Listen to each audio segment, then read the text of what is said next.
Exclusivo, nossos repórteres acompanham a investigação de um esquema milionário de roubo de máquinas pesadas. A quadrilha agia em vários estados, roubava retroescavadeiras para revender a milhares de quilômetros de distância.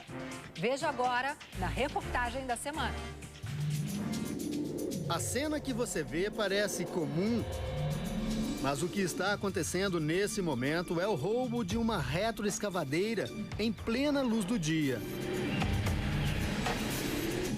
Os ladrões estão num posto de gasolina em obras, agem com naturalidade, como se fossem trabalhadores da construção civil.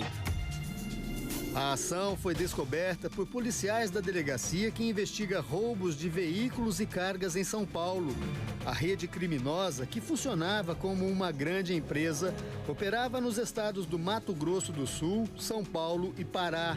Um esquema que rendia muito dinheiro. Uma máquina como essa pode valer R$500 mil.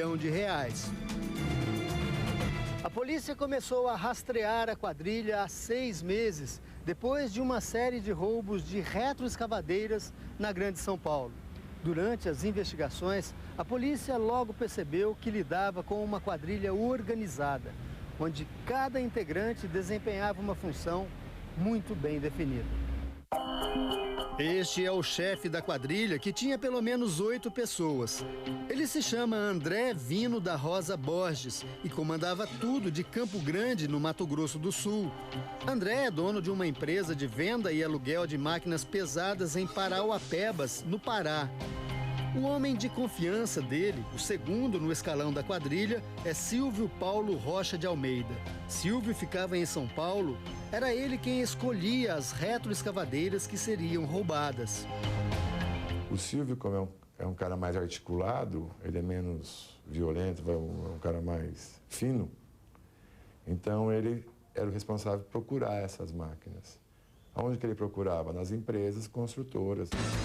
Erickson de Andrade Gomes, conhecido como Maleta, tinha uma função estratégica, a de desligar os alarmes e rastreadores das máquinas. A quadrilha tinha também um contabilista. Nágio Souza Moura, o Véio, fornecia a documentação falsa das retroescavadeiras roubadas. O Washington Afonso Tomás, conhecido como Da Leste, e Aparecido Siqueira dos Santos, o Fio, eram os homens de frente da quadrilha, aqueles que rendiam ou corrompiam os vigias para executar o roubo. O Domingo Espetacular acompanhou toda a operação da polícia, o flagrante do roubo e a prisão dos criminosos. Você vai ouvir agora uma das negociações da quadrilha. Na conversa, os ladrões combinam o horário do roubo de uma retroescavadeira de 20 toneladas, que estava sendo usada nesta obra em Itapevi, na Grande São Paulo. E aí, bonitão? Volta por 1 hora. Nesta outra gravação, os criminosos mandam chamar Erickson, o Maleta, a pessoa que vai desligar os rastreadores. Nesse momento, o vigia já tinha sido rendido. Vai lá, busca o menino lá já, mano, pra desenrolar o que tem que desenrolar, que já tá na mão. É pra me buscar quem? Buscar o Maleta, filho. Tá bom, então. Só vou passar em casa rapidão, já pego ele. Tá, mano, acelera aí que já tá na mão já. Pouco depois, é Erickson quem faz a ligação. Ele alerta o restante do grupo para agir rápido. Passou uma viatura aí, ó. Passou, subiu. Sai rapidão já e já atravessa a rua, viu? A quadrilha entra em ação. As imagens exclusivas mostram os criminosos em pleno roubo.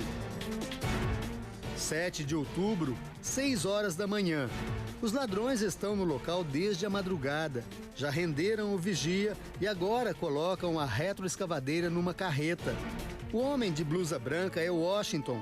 É ele quem orienta a manobra ao lado da carreta. Este outro, de boné preto e blusa escura, é Erickson, que além de desligar o rastreador, também manobra a retroescavadeira. Este outro é Oriovaldo Fernandes da Silva, o motorista da carreta. Eles colocam a retroescavadeira em cima do caminhão. A operação não levanta suspeita. Os motoristas que passam não percebem o roubo. Em apenas 10 minutos, a retroescavadeira já está na carreta. Todos deixam o local a pé. O motorista segue pela rodovia Castelo Branco em direção a São Paulo. Passa pelo pedágio e, mais uma vez, não chama a atenção. Continua pela marginal do Tietê. A polícia acompanha tudo e logo vai entrar em ação. Este carro preto descaracterizado é da polícia. Está bem atrás da carreta. Se aproxima pela lateral. O policial dá sinal para o motorista parar. O motorista não obedece. Os policiais bloqueiam a passagem. O motorista é flagrado com uma nota fiscal falsa da empresa do chefe da quadrilha, André Borges, aquele que mostramos no início da reportagem. O motorista é o primeiro a ser preso. Ele receberia R$5.000 para transportar a máquina de São Paulo até Parauapebas, no Pará. Uma viagem de pelo menos 2.000 quilômetros e 5 dias de estrada. A polícia volta à obra do posto de gasolina, quer saber do vigia o que aconteceu. Pegaram a máquina aqui agora. Quantos eram? 4. 4 caras. Esse cara estava armado? Estava armado. 4. O vigia conta que foi levado para um lugar perto da obra. Ele meteu uma coberta em mim, me deixaram lá no meio do mato. Mesmo com a prisão, a polícia continuou monitorando as conversas telefônicas da quadrilha.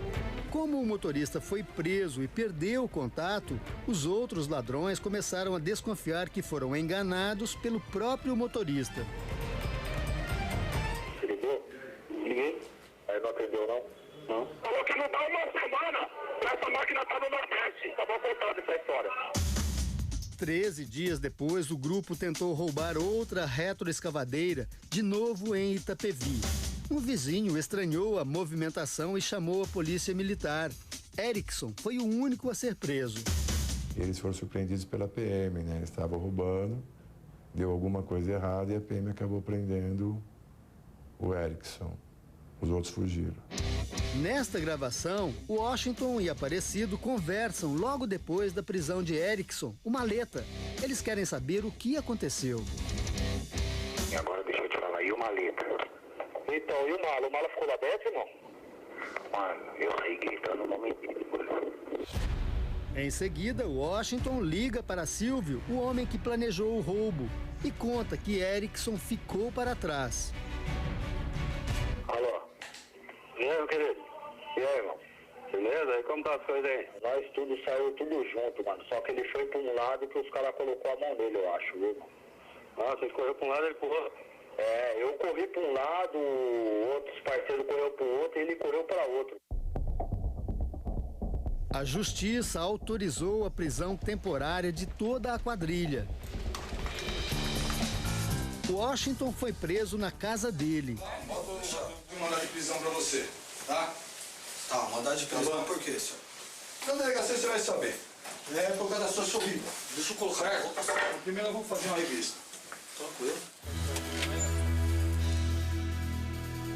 André Borges, o chefe, foi preso por policiais da Delegacia de Roubo de Veículos do Mato Grosso do Sul e transferido para São Paulo. O delegado que comandou as investigações diz que a quadrilha agia há 2 anos em São Paulo e era muito atuante.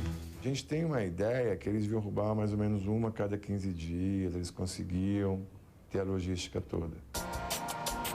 De acordo com o delegado, cada máquina roubada rendia pelo menos R$100.000 só para o grupo que atuava em São Paulo. O dinheiro era distribuído de acordo com a função de cada um. O Silvio sempre recebia um pouco mais, né? Porque ele que fazia toda a negociação.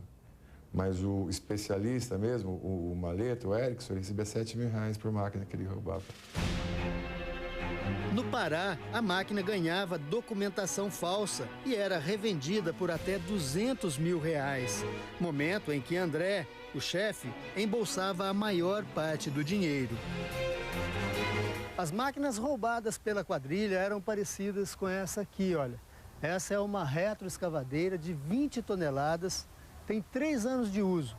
E um equipamento nessas condições vale pelo menos R$300 mil.